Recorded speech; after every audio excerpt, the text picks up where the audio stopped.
time to change.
Bueno, buenas noches a todos, bienvenidos.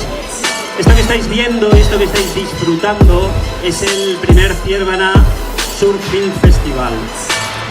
Es una jornada más internacional porque tenemos cortometrajes de Euskadi, de Canarias, de Hawái, de Marruecos. Tenemos una serie de trabajos que la verdad es que de categoría y espero que todos los disfrutéis. Hoy tenemos el lujo de contar con dos de los principales exponentes, no solo del surf, sino de las películas o de la realización de trabajos audiovisuales sobre surf.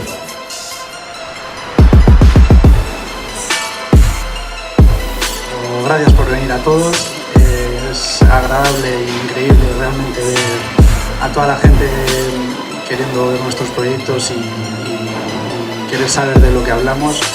Y poder tener la oportunidad de enseñarlo delante de la gente y contar un poco la historia que hay detrás y qué mejor que aquí en Ciervana, que es un sitio que nos ha visto crecer.